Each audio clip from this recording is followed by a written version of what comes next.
A former Washington quarterback opens up about some personal family struggles, why Carson Wentz is excited to play with Curtis Samuel on the field this season, and Adam ranks rankings gone bad. All of that on this episode of the Locked On Commanders podcast. Your daily podcast on the Washington Commanders, part of the Locked On Podcast Network. Your team every day.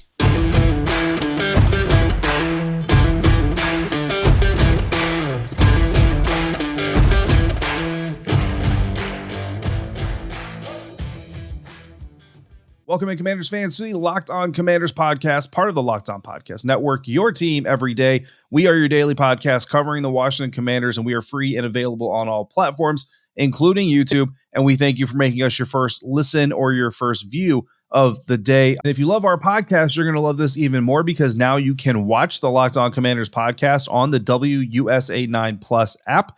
WUSA 9, your CBS affiliate in Washington, D.C., has a new streaming app that is a game changer for local news and sports in the DMV. Download the WUSA 9 Plus app now for your Roku or Amazon Fire TV stick. I am David Harrison, writer for Sports Illustrated's Fan Nation, covering your Washington Commanders. My co-host Chris Russell not here for this episode, but he is one half of the Russell and Medhurst show on the Team 980, which you can find live Monday to Friday from 9 a.m. to noon or anytime along with this show on the Audacy app. When we're not there or here, we're on Twitter at DHarrison82, at WrestleMania621, and at LO Commanders. Today's episode brought to you by BetOnline. BetOnline has you covered this season with more props, odds, and lines than ever before. BetOnline, where the game starts. And we start off this episode not talking football again. And I know a lot of you guys are a little tired of this show not starting with football. We understand this, but this one, a little bit of a different reason, I think, a more reasonable reason, as former Washington quarterback Alex Smith revealed on Instagram over the weekend that his youngest child, his daughter, recently had a medical emergency that led to the discovery of a rare cancer in her brain. Via Smith's Instagram post about his daughter, he said, quote, "This is Sloan Kensington Smith, our baby, the youngest of three and our only girl. She is sweet, selfless, intelligent, hilarious, witty, fun-loving, an artist, a singer, and a dancing machine. But most of all, she's an incredibly strong girl that has a ton of fight in her. The first picture was taken just a couple of weeks before our lives changed. On May 10th, Sloan was rushed to the ER with stroke-like symptoms. She had an MRI, and the doctors quickly informed us she had a large brain tumor and needed an emergency craniotomy. The 10-hour procedure was the most excruciating time of our lives. A clock has never moved so slowly. The incredible neurosurgeons at Stanford's Children's did a miraculous job and were able to remove 100% of the tumor. Sloan, in her true form, bounced back from brain surgery like a rock star. She didn't skip a beat. After weeks of waiting on pathology, we learned that Sloan's tumor is a very rare malignant tumor with very few documented cases, without a clear roadmap for treatment. We are currently awaiting more tests and gathering as many options as we can from doctors across the country to decide the best path forward. We wish this were easy, clear-cut, and someone gave us a how-to guide. It's anything but that. All we know is what is most important, and that's Sloan. She is healed from surgery, back to her bubbly self, singing, dancing, laughing, and feeling good. I know we don't post much about our kids, but we felt necessary to post this and say thank you. Thank you to our amazing medical team, family, friends, acquaintances, and even some strangers who have touched our lives in the last month and a half. We have struggled to keep up on calls, texts, communication, and trying to keep loved ones updated. This has been by far the most challenging time we have ever been through. We know it's not over and we have a journey ahead of us, but without all of you, we could not have gotten this far. We are sorry if we seem withdrawn. It's because we are. We have been inundated with doctors, appointments, scans, labs, and trying our best to navigate through this. Most importantly, we're healing together as a family. Love, the Smiths."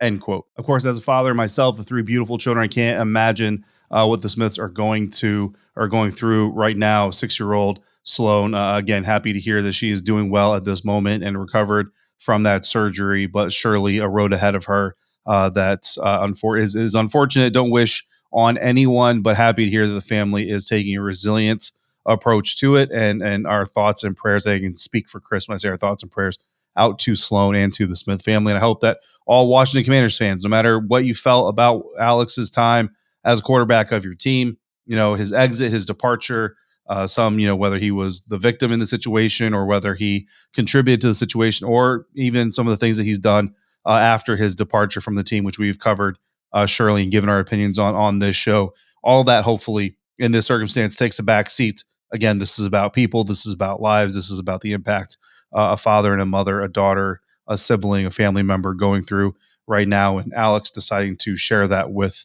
the world publicly, which again, his decision, his family's decision, one that we appreciate for sharing the story, because it's important to know that these kinds of things are going on, and also to help kind of support as best as we can from our perch in the ongoing treatment and fight that Sloan has ahead of her. So again, all well wishes and prayers from the Locked On Commanders podcast, myself, David Harris, and Chris Russell.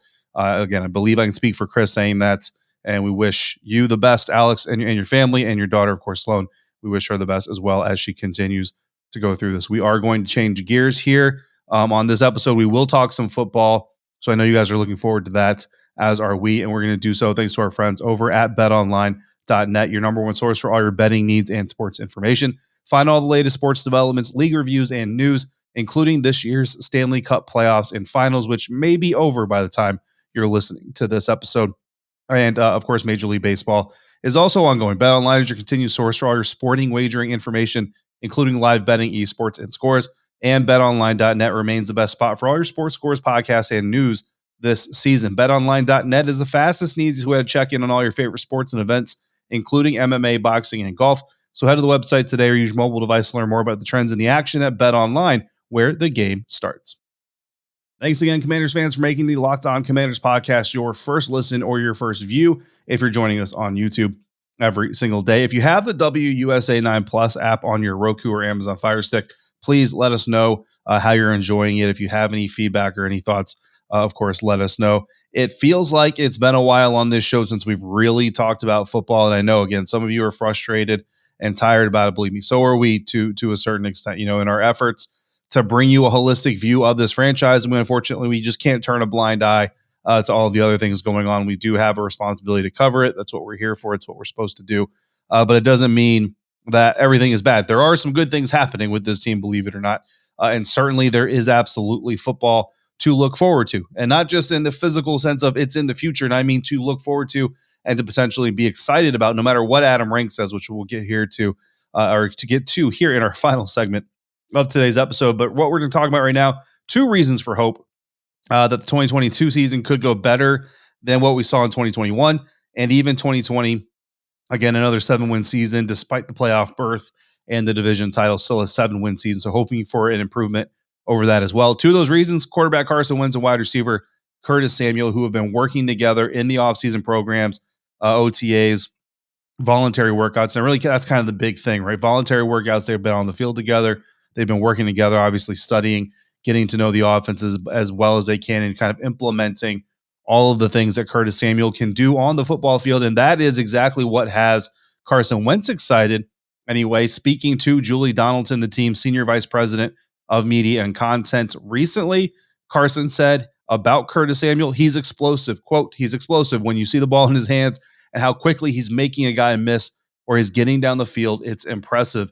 End quote. And that takes you back to kind of the key elements of being a successful wide receiver in the National Football League, right? First and foremost, you got to be able to catch the ball. Curtis Samuel has proven throughout his career that he absolutely knows how to catch the football. He can be relied on as a target for his quarterback to catch the football when the opportunity comes his way. Then you want to look for the athletic ability and talent. Curtis has the ability to get downfield, not the tallest guy, not the widest catch radius, or you're not going to throw a lot of 50-50 balls his way, climb the ladder, fade type of routes, but he can stretch the field. He can threaten the team or the defense deep, which can set up some hesitation routes or some early breaks, things like that in the intermediate part of the field and the short part of the game. And then speaking of the short part of the game, kind of runs like a running back right after he has the ball, whether he gets it handed to him, like what we expect to happen during the season, screen passes, quick passes, slants, or intermediate passes, or even deep routes.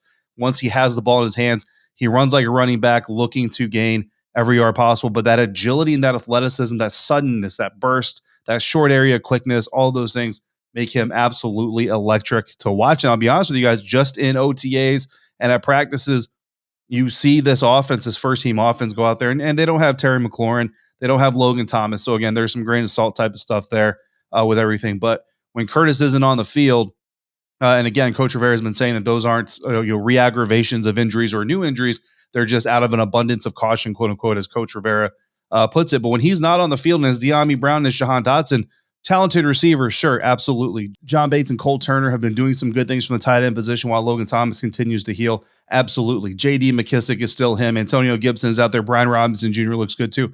But I'll tell you, when Curtis Samuel gets on the field, and even in just the team drills, not a lot of contact, granted, but he puts a different dynamic. There's a different energy to this team when Curtis Samuel is on the field. So it's easy to see what Carson is really excited about talking about when he talks about playing with Curtis Samuel. So again, we hope that all the abundance of caution is really what's going on there. There's an underlying issue.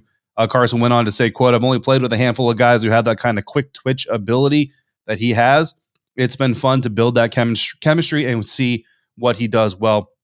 End quote. And yeah, it's been a lot of fun to watch as well from our sideline view that Chris and I have from these practices that we get to attend. And of course, training camp now about 3-4 weeks away, and we'll get to see even more of it, hopefully in person. And again, get to see Curtis Samuel in action a little bit more with his quarterback, Carson Wentz. So a lot of excitement there.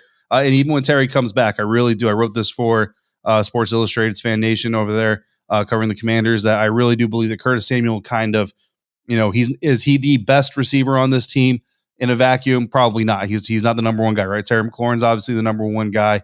Jahan Dotson does some things that Curtis Samuel probably can't even do.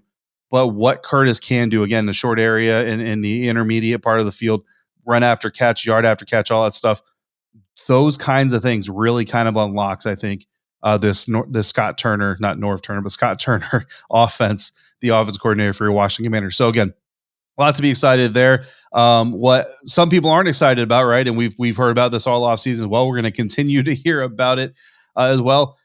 Is Carson Wentz. You know what I mean? Look, I'm excited to see what Carson can do on the field for these guys. I hope you're excited to see what Carson can do on the field with these guys and with Curtis Samuel when Terry McLaurin gets back. But some people just, again, it's going to be one of those things that from a national perspective, until it's proven, nobody's going to give this team the benefit of the doubt. I think a lot of people kind of are pulling up short because they gave this team a whole lot of clout last year, a whole lot of hype about what they could be, a top 4 team in the NFC and all these things, just to see this team fail.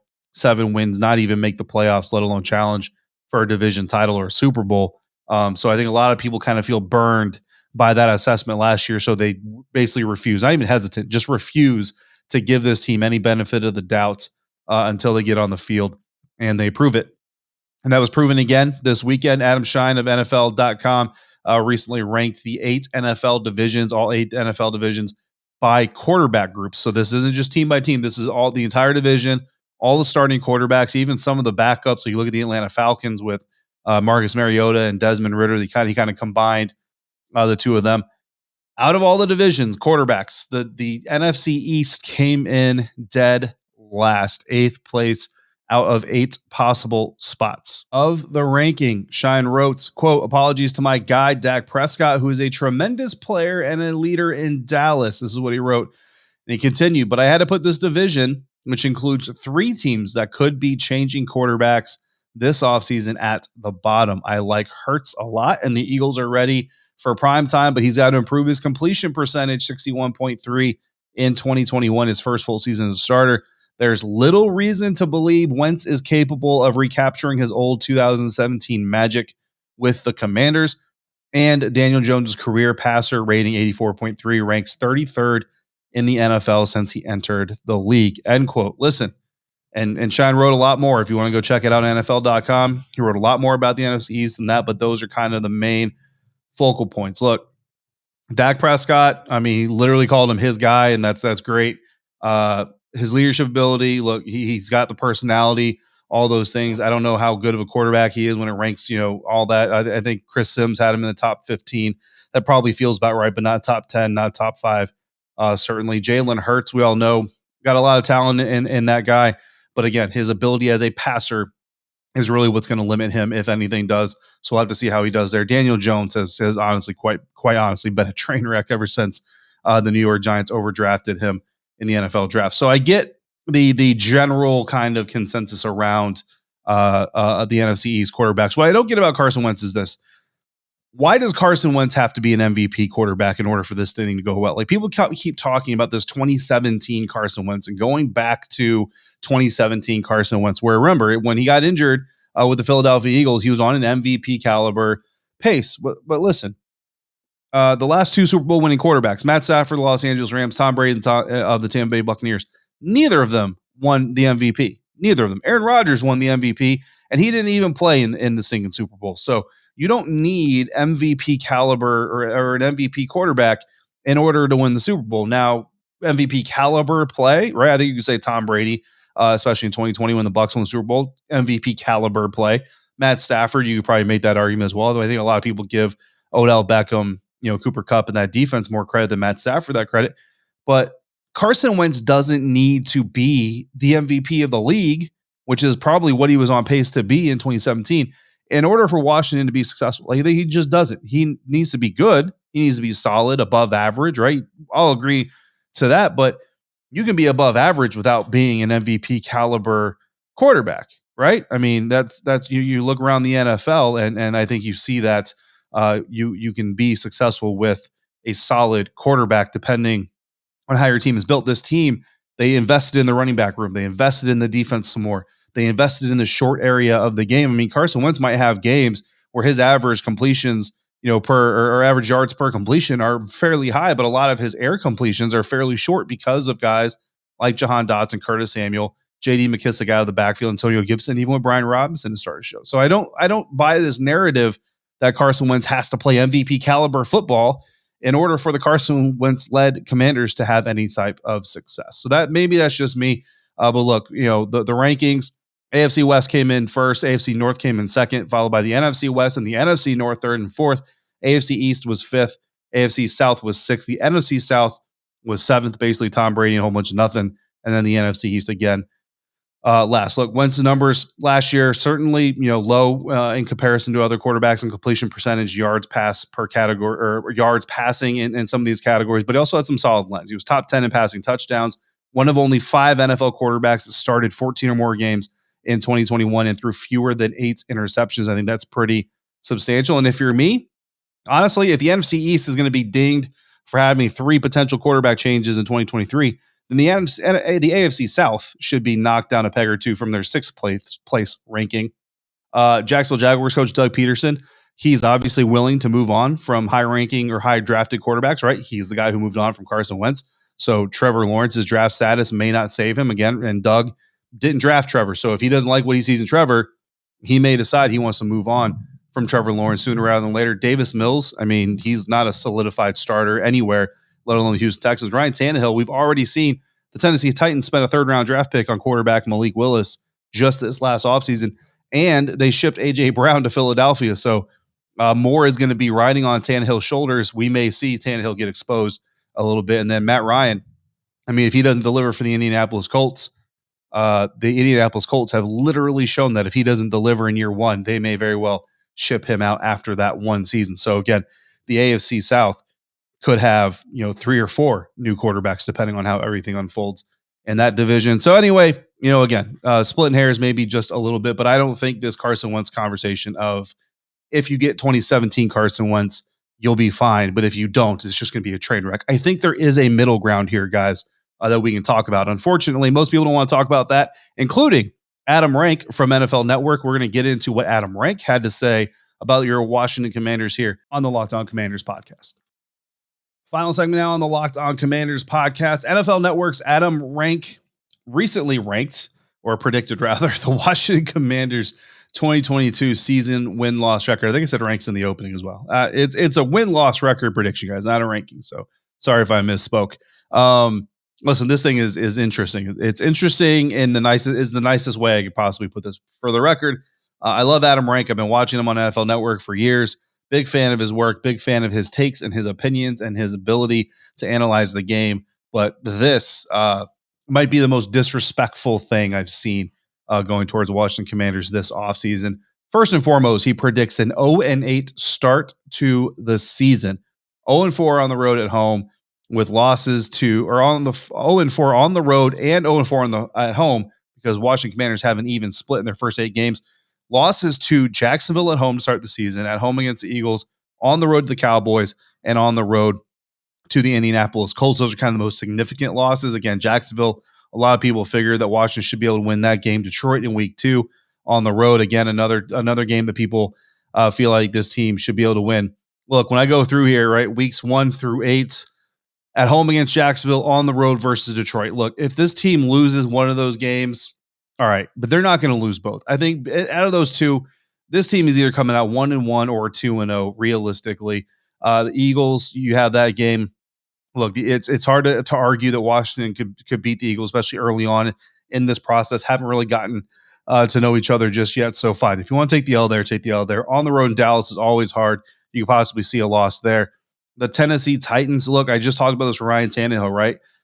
He doesn't have A.J. Brown anymore. Treylon Burks is not going to come in. I mean, if everybody thinks Treylon Burks is just going to be an all-pro wide receiver in his first season, let alone his first 5 weeks in the National Football League, I don't know. That would be a pretty amazing occurrence. I think with this defense, and again, now you're in 5 weeks into Carson Wentz being a regular season quarterback for your team, I think they could come in, host the Titans. Again, this is in FedEx Field, and potentially come away with a win. In Chicago, first of all, Justin Fields didn't look all that great in year 1 with guys like Allen Robinson on the field. Now he doesn't have Allen Robinson, and the Chicago Bears have really only gotten worse. They shipped Khalil Mack out to Los Angeles. I mean, the Bears, in my eyes, have gotten worse, not better. And I would take this Washington team over the Chicago Bears 10 times out of 10, in my opinion. On the road in Chicago, that makes things a little bit more complicated. Week 7 at home against Green Bay. I mean, Washington almost beat Green Bay. I would say had the opportunity, probably should have defeated the Green Bay Packers last season. Again, the Packers are another team that, at least on paper, have only gotten worse, not gotten better. And then week 8 at the Colts, I do kind of feel like that's going to be a loss just because this story kind of feels like the Colts brass, Frank Wright, and all those guys are going to be vindicated in this thing with a we beat them type of moment. But the Commanders have the last laugh by potentially making the playoffs while the Colts kind of dwindle off there at the end of the season. So that's the first 8 weeks. So, I mean, by my estimate right there, you're looking at 3 or 4 wins, potentially coming out 4-4, worst case scenario out of the first 8 games. But Adam Rank has them 0-8 in this thing. First win doesn't come till week 9 against the Minnesota Vikings. So this team's going to beat the Minnesota Vikings, but they're going to lose the Chicago Bears, the Detroit Lions, and the Jacksonville Jaguars. I don't know. It doesn't make a lot of sense. Rank does have them getting swept by the Eagles. Then he has them lose to the Houston Texans. So we have them beating the Minnesota Vikings, but losing to the Houston Texans.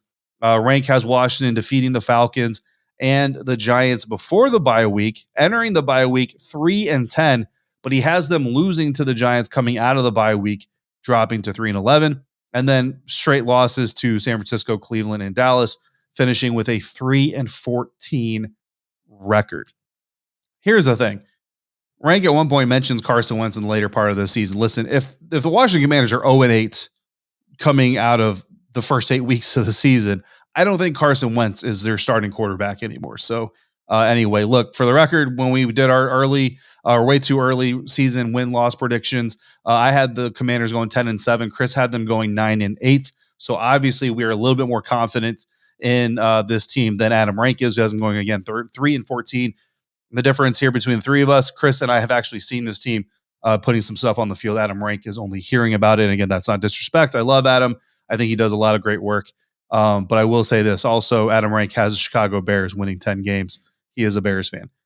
I'm not saying, I'm just saying thanks again to all of you for making the Locked On Commanders podcast your first listen or view of the day. Now make your second listener view the Locked On NFL podcast.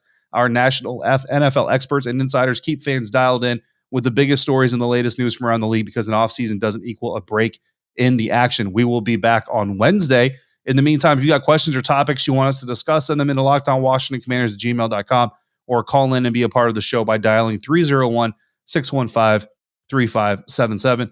For Chris Russell, one half of the Russell and Medhurst show on the Team 980, I'm David Harrison, writer for SI.com's Fan Nation. If you're on about, please be safe, be kind to one another, and thank you for joining us right here on the Locked On Commanders podcast.